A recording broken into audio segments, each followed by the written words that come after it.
Gəlin bugün çoxlarımızın beynində bəlkə də sadə bir təsəvvürlə yer alan, amma Quranın öz mətnində tamamilə fərqli bir mənzərə təqdim edən bir anlayışa başvuraq. Mələklər, yəni Qurandakı adıyla mələikə.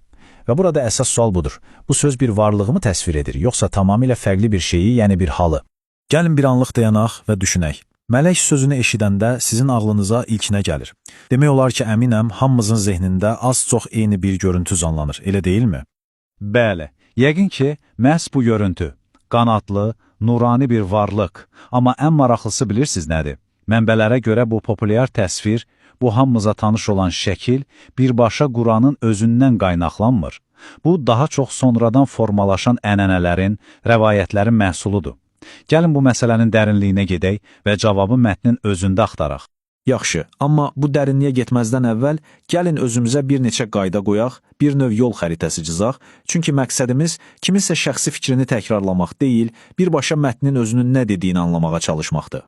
Qaydalarımız əslində çox sadə və məntiqlidir. Birincisi, Quranı başa düşmək üçün yenə Quranın özünə müraciət edəcəyik. Yəni bir ayəni digər ayələrin köməyi ilə anlamağa çalışacağıq. İkincisi, sözlərin orijinal kök mənasına inəcəyik, çünki əsl məna orada gizlidir. Üçüncüsü, ortaya çıxan nəticə mətnin heç bir yeri ilə ziddiyyət təşkil etməməlidir.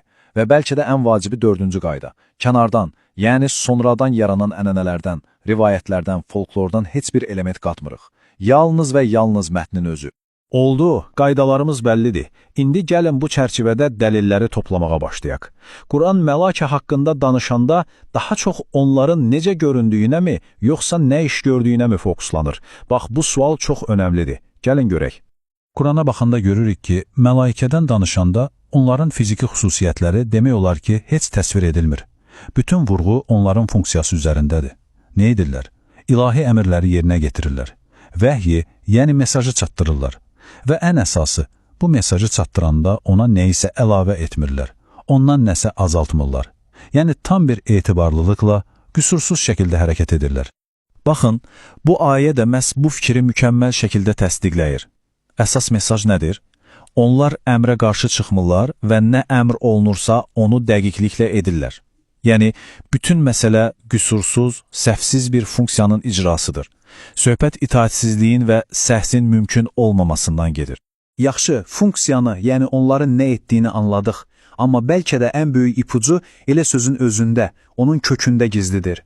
Gəlin indi mələikə sözünün etimologiyasına, yəni mənşəyinə daha dərindən baxaq. Və budur.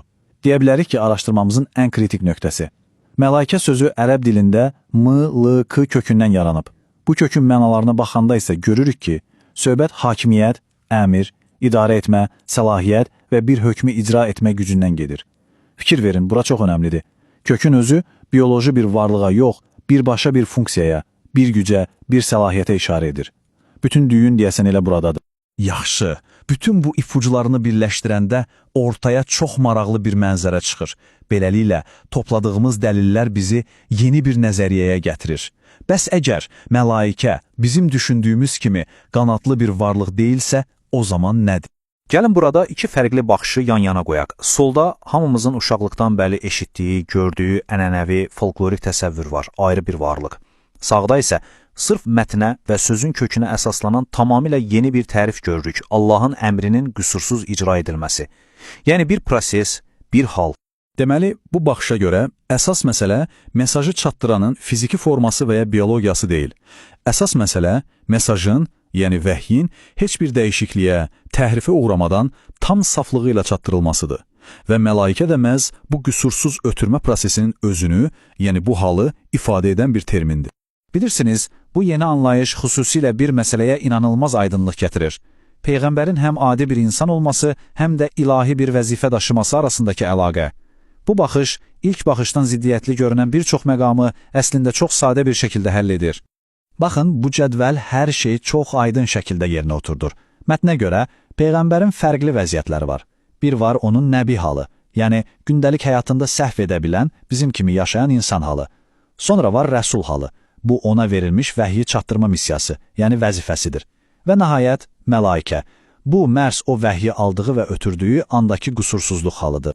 Baxın, bütün düyün burada açılır. Şəxsin özü dəyişmir, Peyğəmbər yenə eyni insandır, dəyişən sadəcə vəzifəsini icra etdiyi andakı halıdır. Bu baxış Qurandakı bütün fərqli istifadələri heç bir məntiqi ziddiyyət olmadan bir araya gətirməyə imkan verir. Yaxşı, bura qədər aydındır. Bəs əgər mətn bir haldan və bir funksiyadan bəhs edirsə, o zaman bu qanatlı, uçan varlıq təsəvvürü necə, haradan ortaya çıxdı?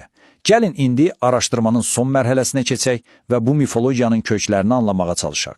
Mənbələrə görə bu proses sanki zəncirvari bir reaksiya kimi baş verib. Birinci addımda bir funksiya zamanla təsəvvürlərdə ayrı bir varlığa çevrilib.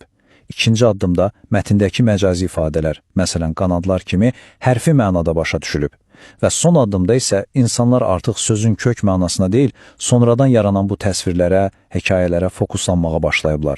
Və nəticədə Quranda əslində heç olmayan qanadlar, uçma qabiliyyəti, mələklərin tamamilə ayrı bir bioloji növ olması kimi bir çox folklorik element sanki orijinal mətnin üzərinə yüklənib. Yaxşı, bütün bu təhlildən sonra gəlin yekunlaşdıraq. Mətni öz qaydaları ilə oxumağa çalışmaq, yəni bu yanaşma bizə nə qazandırdı? Bəs bu yanaşmanın əhəmiyyəti nədir? Əvvəla, o, məntiqli və daxili olaraq tutarlıdır. Mətn daxilində yarana biləcək ziddiyyətləri aradan qaldırır. Üçüncüsü, Quranın özünün Quranı Quranla anlayın metodologiyasına tam uyğundur və ən əsası bəlkə də insan təbiətinə, yəni fitrətə və sağlam düşüncəyə daha uyğun bir çərçivə təqdim edir. Və bütün bu təhlil bizi sonda çox vacib bir sual qarşısında qoyur.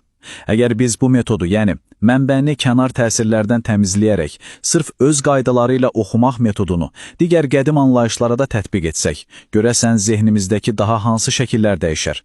Bəlkə də tapacağımız cavablar düşündüyümüzdən də daha maraqlı olar.